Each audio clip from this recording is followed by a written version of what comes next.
على عباده الذين اصطفى اما بعد فاعوذ بالله من الشیطان الرجیم بسم اللہ الرحمن الرحیم۔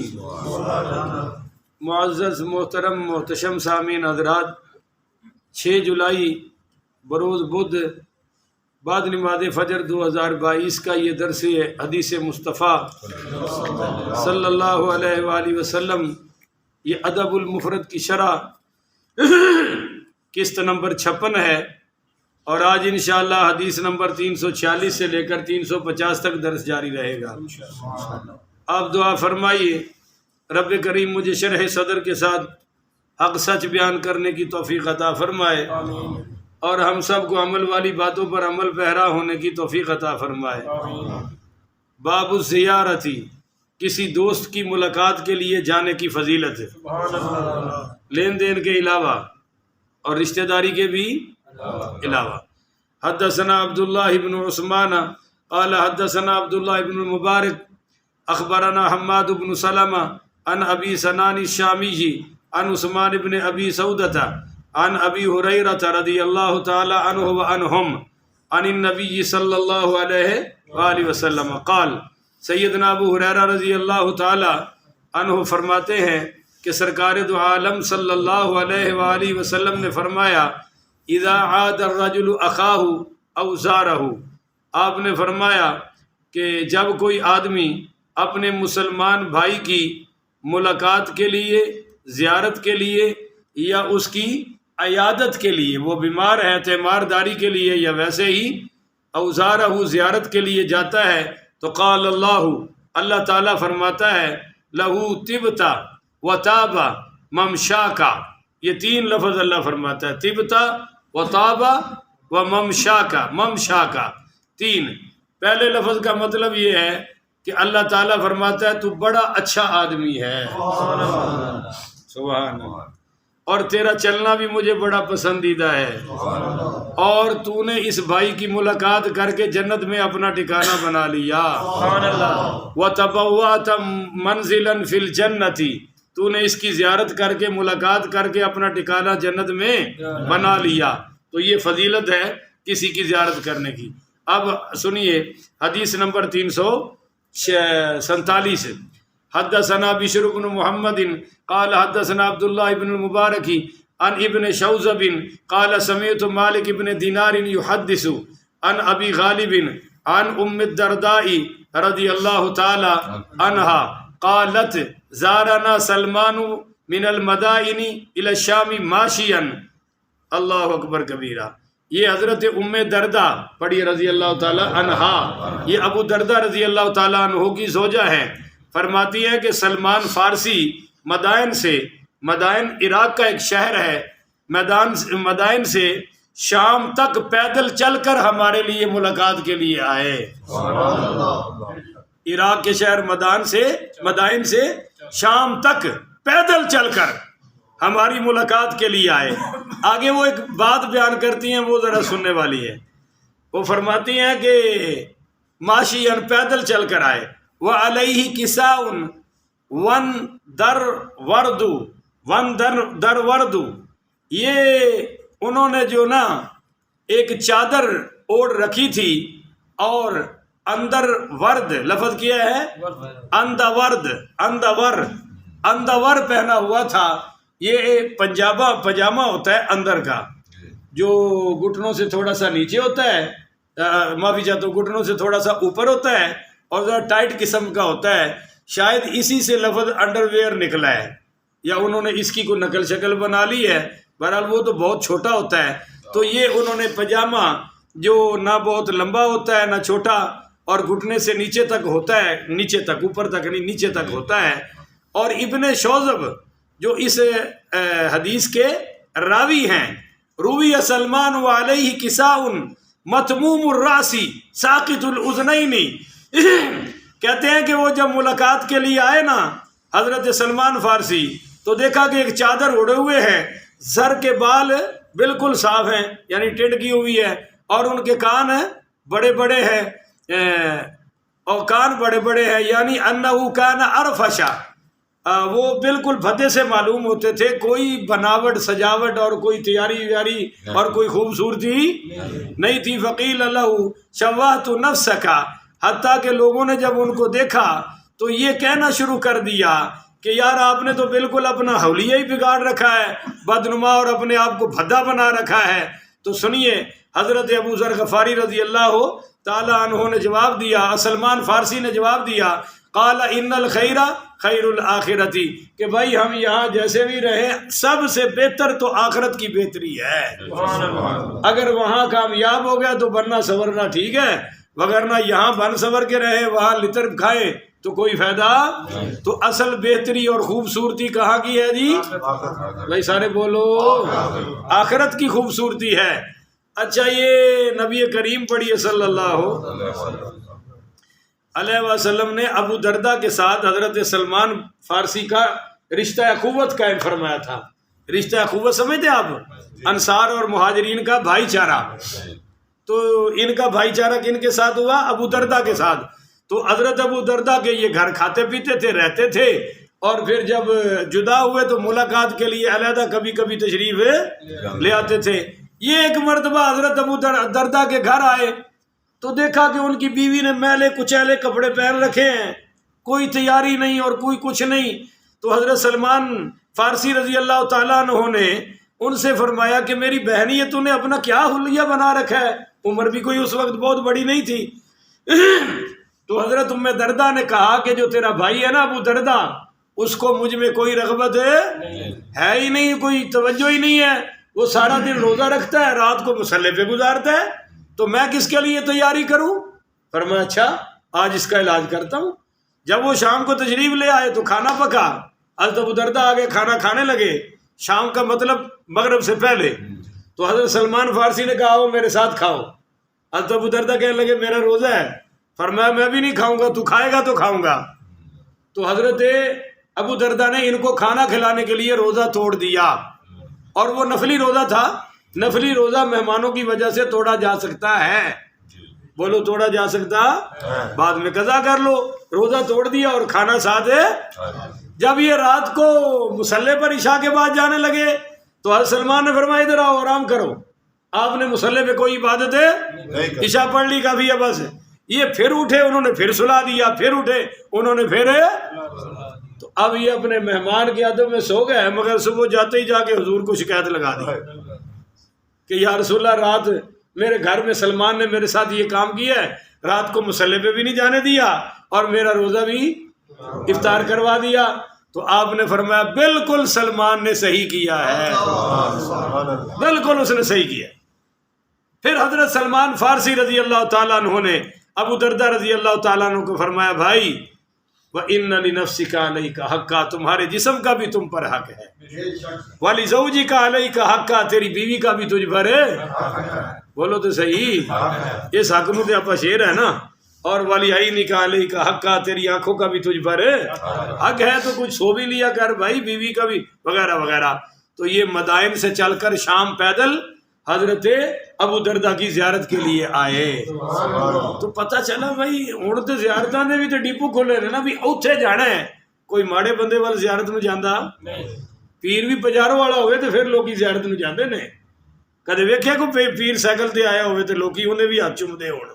اللہ اکبر کبیرہ. آگے ہے جی باب من زار قوما فطعم عندهم، یہ باب ہے جو لوگوں سے ملنے جائے اور پھر وہاں کچھ کھا بھی لے. بولو پھر وہاں کچھ. تو یہ حدیث لائے ہیں امام بخاری، حدیث نمبر 348 ہے. حدثنا محمد ابن سلام قال حدثنا عبد الوهاب عن خالد الحذائی عن انس بن سیرین عن انس بن مالک رضی اللہ تعالی عنہ وعنہم ان رسول اللہ صلی اللہ علیہ وسلم زار اہل بیتی من الانصاری، کہ حضرت انس رضی اللہ تعالیٰ عنہ فرماتے ہیں کہ ایک مرتبہ حضور پاک صلی اللہ علیہ وسلم انصاری کسی انصاری کے گھر تشریف لے گئے، اور دوسری روایت میں ہے کہ وہ حضرت انس کا ہی گھر تھا، انہی کے گھر تشریف لائے. تو فطعم عندهم طعاما، حضور کے آتے ہی انہوں نے کھانا تیار کر دیا. اب حضور تو کھانا کھانے پر انہوں نے تیار کر دیا. فلما خرج امر بمكان من البيت فنضح له على بساط فصلى عليه ودعا لهم. تو حضور نے کھانا تناول فرمایا. بولیے کھانا تناول فرمایا، اور پھر ان کی چٹائی پر انہوں نے پانی چھڑک کے صاف کیا، اور وہاں آپ نے نماز ادا فرمائی اور گھر والوں کے لیے دعا بھی فرمائی. تو اس حدیث کو لا کر امام بخاری فرماتے ہیں کہ اگر کوئی کسی کے یہاں ملاقات کے لیے چلا جائے تو پھر وہ اگر کچھ کھلا دے تو کھا لے، تو اس کھانے میں کوئی حرج نہیں، اگرچہ یہ کھانے کے لیے گیا نہیں تھا. آگے حدیث نمبر 339 ایک ہے، کیونکہ 39 میں 2 حدیثیں آ رہی ہیں. یہ حدیث نمبر 339 ایک ہے. حدثنا علی بن حجر قال حدثنا صالح بن عمر الواسطی عن ابی خلدۃ ان جاء عبد الکریم ابو امیۃ الی ابی العالیۃ وعلیہ ثیاب صوف فقال ابو العالیۃ، یہ ابو امیہ عبد الکریم سارے پڑھو رحمۃ اللہ علیہ، حضرت ابو العالیہ رحمۃ اللہ علیہ کی ملاقات کے لیے تشریف لے گئے. اس وقت ان کے جسم پر اونی کپڑے تھے، کھال کے بنے ہوئے نا وہ کپڑے تھے. فقال ابو العالیہ، ان کپڑوں کو دیکھ کر ابو عالیہ نے کہا انما هذه ثياب الرهبان، یہ تو راہبوں والے کپڑے ہیں. راہب سمجھتے ہیں جو عیسائی جنگلوں میں نہیں نکل جاتے، کوئی دنیا کے ساتھ کوئی تعلق رکھتے ہیں، نہ کسی سے ملتے ہیں نہ جلتے ہیں. وہ یہودیوں میں اور عیسائیوں میں اور ہندوؤں میں بھی ایسے لوگ ہیں جو جنگلوں میں نکل جاتے ہیں، پتہ نہیں ان ظالموں کو کیا کہتے ہیں. تو یہ کپڑے دیکھ کر کہا یہ تو راہبوں کے کپڑے ہیں. ان کان المسلمون اذا تزاوروا تجملوا، جب مسلمان کسی ملک کسی کے لیے ملاقات کے لیے جاتا ہے تو وہ تو اچھے کپڑے پہن کے جاتا ہے. سبحان اللہ. اس حدیث کو امام بخاری رحمۃ اللہ علیہ لا کر فرما رہے ہیں، سمجھانا چاہتے ہیں کہ جب تم کسی کے لیے ملاقات کے لیے جاؤ تو ذرا بن سور کے جاؤ، اس میں کوئی حرج کی بات ہے. اب حدیث نمبر 339 نمبر 2. حدثنا مسدد عن یحییٰ عن عبد المالک الارزمیجی قال حدثنا عبد اللہ مولا اسماء، یہ حضرت عبداللہ پڑھیے رحمۃ اللہ علیہ، یہ حضرت اسماء بنت ابی بکر صدیق ہے، اما عائشہ صدیق کیا کی بڑی بہن کے آزاد کردہ غلام. یہ کہتے ہیں کہ قال اخرجت الی اسماء جبۃ من طیالسۃ علیہا لبنۃ شبر من دیباج. یہ کہتے ہیں کہ حضرت اسماء رضی اللہ تعالی عنہا تیلسان کیا لفظ ہے؟ تیلسان، یہ طوا کے ساتھ ہے. یہ ایک مخصوص سبز رنگ میں رنگا ہوا کپڑا ہوا کرتا تھا، اس کا بنا ہوا ایک جبہ نکالا، وہ جو جبہ نہیں اوپر پہنتے، جس کا گریبان دیباج یعنی ریشم کا بنا ہوا تھا، اور اس کے دونوں جو کشادہ حصوں یعنی سائڈیں تھی ان پر ریشم کی گوٹھ لگی ہوئی تھی. تو حضرت اسماء پڑھی رضی اللہ تعالی عنہا نے نکالا وَإِنَّهَا فَرْجَيْهَا مَكْفُوفَانِ بِهِ، اس کی سائڈوں پر ریشم کے دھاگے کی ڈوریاں لگی ہوئی تھی. فقالت، وہ نکال کر دکھا کے فرمایا هَذِهِ جُبَّةُ رسول اللہ صلی اللہ علیہ وسلم، یہ ہمارے نبی کریم کا جبہ ہے. كَانَ يَلْبُسُهَا لِلْوُفُودِ، جب باہر سے وفد آپ کو وفود ملنے آتے تھے تو آپ یہ پہنا کرتے تھے. وَيَوْمَ الْجُمَعَةِ، اور جمعے میں بھی حضور پہنا کرتے تھے. اس حدیث کو امام بخاری لا کر سمجھا رہے ہیں کہ جب آپ نے کسی سے ملاقات کرنی ہو، آنا جانا ہو، یا جیسے جمعہ ہے، عید کا موقع ہے، تو اچھے سے اچھا کپڑا پہننے میں کوئی حرج نہیں ہے. آج کی نشست کی آخری حدیث بڑی کمال کی ہے، حدیث نمبر 350. حدثنا المکی قال حدثنا حنزلۃ عن سالم بن عبد اللہ قال سمعت عبد اللہ بن عمر رضی اللہ تعالی، یہ حضرت عبداللہ ابن عمر فرماتے ہیں کہ قال وجد عمر حلۃ استبرق، کہو ذرا سبحان اللہ، کہ حضرت عمر رضی اللہ تعالیٰ عنہ نے بازار میں ایک ریشمی جوڑا دیکھا، ریشمی بڑا پیارا لٹکا ہوا، اس کو خرید لیا، اور خرید کر فاتا بھی نبی صلی اللہ علیہ وسلم، حضور کی بارگاہ میں پیش کیا، ہدیہ پیش کیا. تسی بھی کدے کر دیا کرو. امام مالک رحمۃ اللہ علیہ مدینہ میں درس حدیث دیتے تھے تو روزانہ ایک نوجوان آ کر نیا سوٹ سلا سلایا پیش کرتا تھا، روزانہ 17 سال درس دیا ہے اور ان کے گھر سے روزانہ سوٹ آتا رہا۔ وہ آپ ایک دن پہنتے تھے، دوسرے دن صدقہ کر دیتے تھے، دوسرے دن یہ تھے مولوی صدقہ کر کے انشاءاللہ سیدھا ہسپتال ICU وارڈ سے داخل ہوئے گا۔ فَأَتَى بِهَا النَّبِيُّ صلی اللہ، وہ حضور کی بارگاہ میں لائے اور فقال اشتری هذه والبسها عند الجمعة، کہنے لگے یا رسول اللہ، پڑھیے صلی اللہ ہو، آپ اس کو خرید لیں اور آپ جمعہ کے لیے اس کو زیب تن فرما لیا کریں، او حین تقدم علیک الوفود، یا آپ پر وفد آتے ہیں، وفود آپ کے پاس آتے ہیں، آپ اس وقت پہن لیا کریں جب باہر سے ڈیلیگیشن آتا ہے ملاقات کے لیے، اس وقت پہن لیا کریں۔ فقال علیہ الصلوۃ والسلام، تو حضور علیہ الصلوۃ والسلام نے فرمایا انما یلبسها من لا خلاق له، من لا خلاق له فی الآخرۃ، یار عمر ایسے کپڑے تو وہی پہنے گا جس کا آخرت میں کوئی حصہ نہیں ہے۔ بولو آخرت میں کوئی حصہ نہیں، کیونکہ وہ تو ریشمی تھا سوٹ، اور ریشمی مرد کے لیے جائز ہے۔ اچھا وَأُوتِيَ رسول اللہ صلی اللہ علیہ وسلم بِحُلَلٍ، اور ریشمی سوٹ کسی نے ویسے اور حضور کی بارگاہ میں تحفہ پیش کر دیا، وہ کافی 4-5 سوٹ آئے، تو فَأَرْسَلَ إِلَىٰ عُمَرَ بِحُلَّةٍ، وہ ایک ریشمی سوٹ تو آپ نے حضرت عمر کی بارگاہ میں بھیج دیا، حضرت عمر کو عطا فرمایا، اور وَإِلَىٰ أُسَامَةَ بِحُلَّةٍ، ایک سوٹ آپ نے حضرت اسامہ بن زید کو عطا فرمایا، وَإِلَىٰ عَلِيٍّ بِحُلَّةٍ، اور ایک سوٹ آپ نے حضرت علی پاک کو عطا فرما دیا۔ جب یہ سوٹ حضرت عمر کے پاس پہنچا تو فقال عمر یا رسول اللہ، حضرت عمر کہنے لگے ارسلت بها الیہ، یہ آپ نے میری طرف بھیج دیا ہے، لقد سمعتک تقول فیہا ما قلت، جبکہ میں نے اسی سوٹ کے بارے میں، ریشم کے بارے میں آپ سے سنا ہے کہ اس کو وہ پہنے گا جس کا آخرت میں کوئی حصہ نہیں، اور اب آپ نے میرے پاس سے بھیج دیا ہے تو کیا میں کیسے پہن سکتا ہوں جبکہ آپ نے یہ فرمایا ہے۔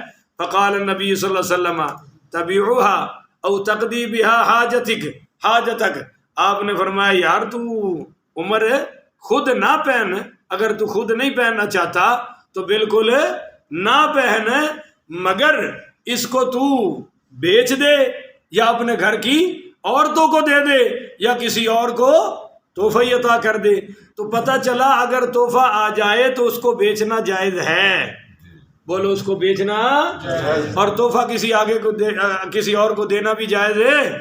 اتنے جڑی شے نوں ہاتھ لاؤ یہ تحفہ ہے میں نہیں دینا، ایک عجیب کنجوسی کا وہ سٹائل نکال رکھے، یہ تحفہ ہے تو تحفہ کسی نے دینا جائز ہے؟ کس شیطان نے کہا نہیں دینا جائز؟ حضرت عمر نے تحفہ دے کے حضور نے فرمایا۔ اچھا آپ کو ایک بات بتاؤں، حضور پاک صلی اللہ علیہ وسلم چیزیں آتی تھی آپ حضرت عمر کو تحفے دیتے تھے، تو حضرت عمر نے ایک دن کہا یا رسول اللہ بڑے بڑے غریب لوگ ہیں آپ مجھے ہی عطا فرماتے ہیں۔ فرمایا عمر تو یار جو چیز تجھے بن مانگے ملے لے لیا کر، کسی اور کو دے دیا کر۔ تو پھر صحابہ کہتے ہیں کہ حضرت عمر کسی سے مانگتے نہیں تھے، کوئی خود بخود دیتا تو پھر موڑتے بھی نہیں تھے، پھر قبول کر لیتے تھے۔ تو یہ اس حدیث کا مطلب یہ ہے، حضرت علی رضی اللہ تعالیٰ عنہ تو خود جوڑا پہنا اور حضور نے منع فرما دیا، علی یہ مردوں کے لیے جائز ہے، اور پھر انہوں نے اتار کر گھر میں خواتین کو عطا فرما دیا۔ تو اللہ تعالیٰ سے دعا ہے جی اللہ بھی ہمیں بھی ان دین کے احکاموں پر عمل کرنے کی توفیق عطا فرمائے۔ آخر ودعوانا ان الحمدللہ رب العالمین۔